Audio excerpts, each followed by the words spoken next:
Captain Beefheart, Zigzag Wanderer. Another great submission here by Ferdinand for a member request. Let me just jam through all the guitar sections. I'll even throw in some bass sections for you. A lot of fun riffs on this, so let's get started.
Alright, so for the intro and outro riff, we're just going to do this really quick back and forth, couple notes here.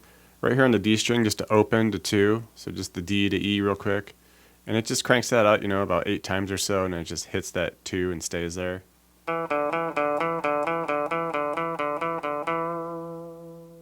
And we kind of have these 2 different endings for the main riff. The first is, kind of the main chorus that happens right after the intro there. And as far as I could tell, there's only section in the song where this happens, but it's more or less like the chorus, going on. And what we're going to do is we're going to slide up these couple of notes, 4 on the G and 5 on the B, and we can even hit that open E under it.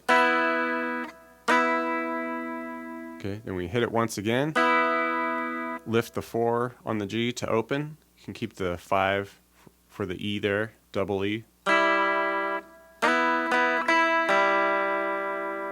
Alright, then we'll land on this 2 of the D, 4 of the G, and you can hit the open B and E under it. Alright, then we'll lift off the 2 of the D to hit that open D. You can keep the 4 there on the G, and then of course the B and the E under it.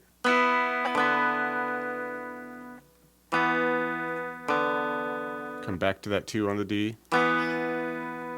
Lift off everything there and just hit the G, B, E open. Okay, so we went.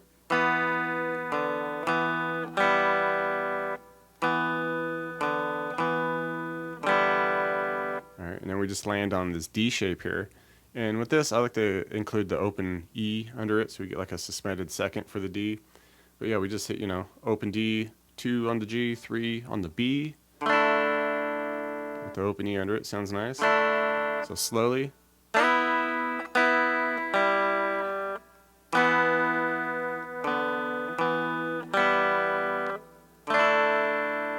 Alright, and like I said, it cranks that out, throughout that initial chorus section. But then it switches gears where we get into more of the verse, where it all kind of stays more or less the same. You can get a little, less slidey with it at the start and just kind of hang out there at the beginning. It's a little bit brought in because it's the verse section, so everything stays the same.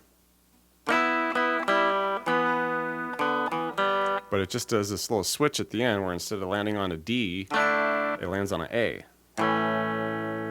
Alright, and we're just basically hitting the open A string with the 2 on the D, 2 on the G. Alright, you want to make sure you hit that 2G.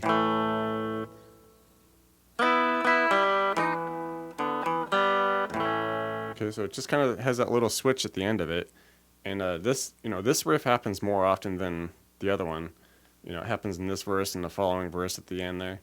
But it would crank through that pattern a good handful of times, but then it just comes back to the D, and with this D, we're just kind of strumming right on count, and then we just double the count.